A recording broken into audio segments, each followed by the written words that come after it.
bi ngay cuune ak li ngay wone ci populisme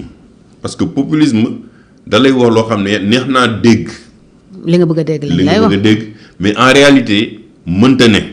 parce que levier yi ñu ko bëggee defee moo amul fi nga ko sukkandiku moo amul mais loolu bu ñu eggee ba heure bii nga mën ko dégg moom parce que moi nee naa nu mu ñëwee assemblée nationale jaarul yoon maintenant man du ma ci dellu di ci xuus parce que comme am nañu saisir conseil constitutionnel bu conseil constitutionnel àddoo ñu ne jaar na yoon ma ne ok je respecte la loi donc jaar na yoon maa nekkoon ci tort maintenant accepter aussi bu nekkee leneen ñu accepté ko mu ñëw assemblée nationale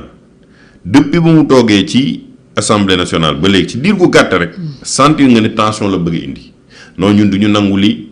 du ñu bàyyi exécutif bi def lii. menace de censure dinañ ko contre voilà menace de censure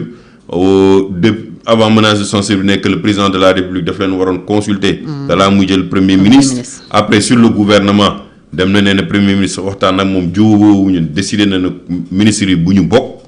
ñi fa des ay traître lañu ça veut dire que li ma tuddee la violence institutionnelle loolu Ousmane Sonko daf ko fa bëgg a dundal léegi parce que xam na ne la violence de rue mënul am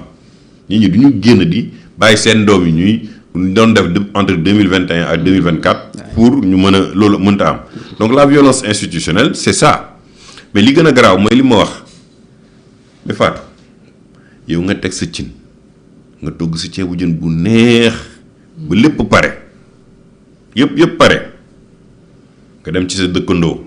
nga ne ko man de xoola moccaat yeeg yooyu xoolal ma ndax yi baax na kii baaxul mooy conseil constitutionnel. conseil constitutionnel xoolal tànnal ne na moccaat yeeg daqaar yeeg lii yëpp baax na ci sa ceebu jën. mën nga ko def ci sa bool mu gën a rafet nii lay gën a àndee yow nga def ci bool bi pare bay waaye yekk sa bool mu ñëw ne ko coppet këf ko dem defaraat bool bi. këpp ko def ci kii ñu indiwaatal la sa bool ak seen lekk li ñuy wax yëpp ne la léegi nag xoolal ndax togg bi neex na. ndax togg bi neex na mooy réforme yi ñu bëgg a def. mooy réforme révision institutionnelle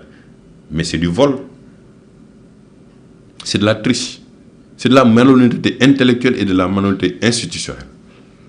moomu leen projet de loi Sénégal yëpp xam nañ ne moomu leen projet de loi. parce que projet de loi mu ngi soqee ko ñu nangu ko ñu bañ koo nangu ci dialogue bi jamono président nanguwuñu lépp. président mooy président à la fin ses prérogatives mooy mu indi. mu génne avant projet de loi Sénégal yëpp gis ko ba conseil constitutionnel àddu ci ba jox ci ay kiyam. moo saisir d'ailleurs pour avis. waaw pour avis. yow nga këf ko liggéeyoo ci dara ne non corrigé naa ko jébbalaat naa ko président de la république pour avis mais y a pas plus malhonnête que ça c'est pour créer une crise mais liggéey leen li ngeen moom nit ñi xam ne yaa leen ko moom ngeen proposé ko. et puis ñu ngi koy génne à un moment assez quand même insidieux ñu ngi koy génne ci moment boo xam ne livre Azer bi jeudi et vendredi ñu ngi déggal coowu Azer boo seetloo bay communiqué bi di wadd mooy au moment même bu Thierno Alassane Sall di daaneel conférence de presse am ci Azer moi je pense que bañ koy togg c'était pour avoir un contre-feu par rapport à l'histoire de Azer parce que ampleur bi mu jël dafa bëri 37 milliards yoo xam ne dugg na ci réew mi xamuñu fu mu jaar ñu koy laajte depuis lors jàppal AE Power IPC jàppal kii Thierno Alassane à gauche Seydou Kane à droite Jean-Michel Ayki mais on s'est rendu compte que finalement parce que tey déggatuñu ne. en plus de la sortie de Thierno Alassane il y a le livre de Bachir. moom laa la wax livre de Bachir Fofana dama ne jeudi. Bachir Fofana. waaw dafa génne livre am. di ko féliciter par ailleurs parce que il a fait un travail exhaustif. ba pare def enquête en tant que moom journaliste d'investigation au vrai sens du terme parce que am na ñu fi déggoon ne loolu ay journaliste d'investigation lañu mais bon yàlla nañu yàlla suturaal rek. ne ñu bàyyi noonu. donc il a fait un livre qui riche en enseignement bu jël temps jàngat ko Thierno Alassane yàlla def ko mu am ay documents complémentaires yu wane ne 139 virements génn na avant dañ doon ne ni Thierno li muy wax du dëgg dara du ci dëgg. tey depuis démb lan la ñuy wax non ñun décaissement yi bañ koy def ak virement bi. c'était avant nous Jean-Michel Jean-Michel waxul woon loolu avant de donc ils acceptent que les faits ont lieu. ils acceptent qu'il y a eu des virements, ils acceptent qu'il y a eu un scandale de 37 milliards aujourd'hui. Parce que quand tu commences, boo commencé ne man bokkuma ci fekkuma fi avant may ñëw la lii am ça veut dire que yow xamoon nga ko yow waroo woon xaar ba Thierno Alassane Sall wala Bachir Fofana di bind livre pour war a mën a xam ndax li scandale la wala du scandale. Mais 2 ans après sous même prétexte que dem nga def ay tournées pour électrifier ay villages ngay ñëwaat di toog ci kanamu sénégalais yi di ne non ba ma demee xoose sax di lekk ak moom man maa doon fayal sama bopp yow kon yow nag nga xamee xoose dans quelles conditions nga xamee xoose loo waxtaan ak xoose ba ngeen war a mën a toog di waxtaan parce que dem ngeen fi mission dem seeti Banque Santander ñu bañal leen li ngeen bëgg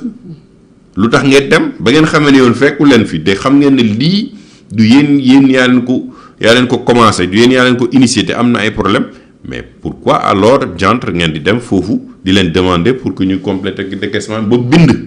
ministre des finances ba ne ko ministre des finances ñun dañoo am problème ci programme kii bi électrification rurale bi parce que ki nga xam ne dañ ko signé loon contrat moom fu mu ne nii décaissement yi dafa am problème c'est un vrai scandale donc autant scandale bi nu mu éclaté xam naa dañoo xool seen biir xool gauche xool droite xamuñu ci lan la ñuy jëfandiku xam nga lan la ñuy jàpp ñu ne xaar ñu def ñu dugal benn proposition de loi comme ça ñu contre-feu affaire bi amul loolu laa jàpp. contre-feu nga ko jàppee donc pour yow acte boobu dafay déclencher les hostilités entre les deux pouvoirs. mais si c'est pas respectueux exécutif bu nekkoon tey xam nga mooy la même chose c'est la même chose dañoo dem sàcc article L29 bi article L29 bi ak L30 bi te pourtant président mu ngi ko doon préparé li leen wute ci article yooyu mooy l'article là n'avait pas de rétroactivité te ñoom loolu bëgguñu ko woon dégg moo tax ñu rocci ñaar yi yóbbu ko assemblée nationale en mode fast track pour satisfaire Ousmane Sonko c'est que on a des gens qui yoo xam ne ñoom ils sont pas acquis à la cause de la patrie ils sont pas acquis à la cause ci cause république stabilité institution ñoru leen mooy El Malick li mu def démissionner sans raison aujourd'hui ñu ngi koy bëgg a defaat premier mi ku démissionner nag ngay mën a delloo si waat dina da nga nekk vice président loolu dañu war ay jël ay matuwaay assemblée nationale pour loolu mën a bañ a amati ku démissionner di sa poste vice président ak sa di poste président de l'assemblée nationale durant ton mandat tu ne peux plus occuper un poste. amuñu sañ-sañ def loolu en tant que groupe parlementaire. non am nañu sañ-sañ laa wax mais dama ne la morale am na loo xam ne morale moo ko dàq. dañ la jox yow cëru nga nekk président de l'assemblée nationale ñu voté la ko pour 5 ans nga génnee lettre ne pour des raisons personnelles lim yow da ngay démissionner nga démissionner ñu jaal ci ginnaaw ñeneen ne dañuy démissionner pour yow nga dellu si waat en tant que privé c'est des jeux de siège yoo xam ne ça n'a aucun sens amul benn lu muy dolli Sénégalais ci seen vie mais ça te montre à quel niveau ñoom calcul politique ak li nga xam ne tey mooy toppatoo seen parti comme ni ñu bëgg ne parti état loolu rek moo leen ñor amuñu leneen lu leen ñor ci affaire u développement Sénégal souveraineté bi ñuy wax sax c'est quand même c'est du pipeau. alors est-ce que mën nañ ko jàppee contre-feu kese parce que président bu indee avant projet mi yooyu effectivement ba appliqué ko dafay abrogé bi fi nekk actuellement sur L29 L30 donc candidature Ousmane Sonko dafay amaat problème aussi est-ce que bëgguñu ci régler problème mu fonds politique yi parce que le même jour gis nañu Guy Marius rappelé kàddu yu Ousmane Sonko waxoon le 8 novembre ci Terra Meeting bi ne que ñoom ci 3 ans yi njëkk ci régime ci mandat wu président Diomaye dinañu fexe ba fonds politique yi ñu lijjanti ko mu am traçabilité fépp fu xaalis bi dugg ñu xam ko ñu bëri jàpp nañu ne dañu bëgg a priver président fonds politique pour que peut-être 2029 du mun a politique ni mu ko bëggee est-ce que au-delà de contre-feu bi amul leneen lu nekk ci ginnaaw parce que gisaguñu ñoom dëgg-dëgg lan la ñu def ci seen proposition boobu du fonds politique yooyu ñoo koy téye président bu bëggee campagne 2029 c'est pas ces fonds politiques là rek ñoo koy téye il peut trouver les moyens d'aller en campagne c'est un président de la République. Ok. Ça c'est un. Deuxièmement, Guy Marius Sagna, s'il est vraiment honnête à ce qu'il dit là, il doit poser la question à Ousmane Sonko,